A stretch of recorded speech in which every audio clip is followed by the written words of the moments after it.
నమస్తే, welcome to I news. నేను సోనియా. భారత సైన్యం మరోసారి తన విశ్వరూపాన్ని ప్రదర్శించింది.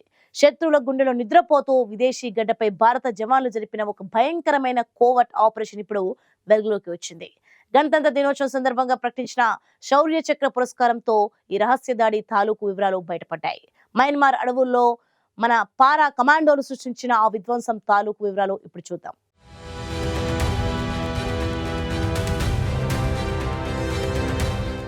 విదేశీ గడ్డపై భారత పరాక్రమం. మయన్మార్ అడవుల్లో మిలిటెంట్లకు మృత్యుపాశం. భారత సైన్యం ఎంతటి రహస్య ఆపరేషన్లు చేస్తుందో చెప్పడానికి ఈ ఘటనే ఒక నిదర్శనం. మయన్మార్ సరిహద్దుల్లో దాగి ఉండి భారత్ పై కుట్రలు పనుతున్న ఉల్ఫా ఐ మిలిటెంట్లను తుదముట్టించేందుకు మన సైన్యం గతేడాది ఒక భారీ స్కెచ్ వేసింది. 2025 జూలై 11 నుంచి 11వ తేదీ వరకు, అంటే దాదాపు 3 రోజుల పాటు మయన్మార్ భూభాగంలో ఇండియన్ ఆర్మీ అత్యంత రహస్యంగా ఒక కోవర్ట్ ఆపరేషన్ నిర్వహించింది. 21వ పారా స్పెషల్ ఫోర్స్ కు చెందిన లెఫ్టినెంట్ కల్నల్ గటాగే ఆదిత్య శ్రీకుమార్ నేతృత్వంలో సాగిన ఈ వేట శత్రువులకు కనీసం ఊపిరి పీల్చుకునే అవకాశం కూడా ఇవ్వలేదు. డ్రోన్లు, క్షిపణి దాడులతో మిలిటెంట్ క్యాంపులను ధ్వంసం చేసిన భారత సైన్యం ఏకంగా 9 మంది అగ్రశ్రేణి మిలిటెంట్ నాయకులను అంతం చేసింది. మయన్మార్ లోని సంగాయింగ్ ప్రాంతంలో జరిగిన ఈ దాడిలో తమ నేతలు చనిపోయారని అప్పట్లోనే ఉల్ఫా ప్రకటించిన భారత ప్రభుత్వం మాత్రం వ్యూహాత్మకంగా మౌనం వహించింది. సాధారణంగా ఇలాంటి విదేశీ భూభాగంపై చేసే రహస్య ఆపరేషన్లను కేంద్రం బహిర్గతం చేయదు. కానీ ఈ ఆపరేషన్ లో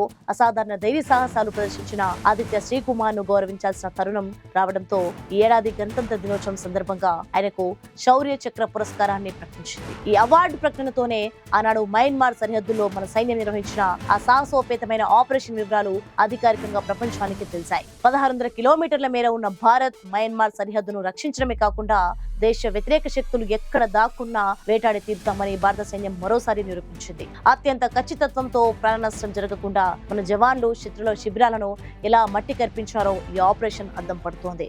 అగ్రరాజ్యాలకు ధీటుగా భారత్ కూడా సర్జికల్ స్ట్రైక్స్ చేయగలదని లెఫ్టినెంట్ కల్నల్ ఆదిత్య శ్రీకుమార్ సాధించిన ఈ విజయం చాటి చెబుతోంది. జై హింద్.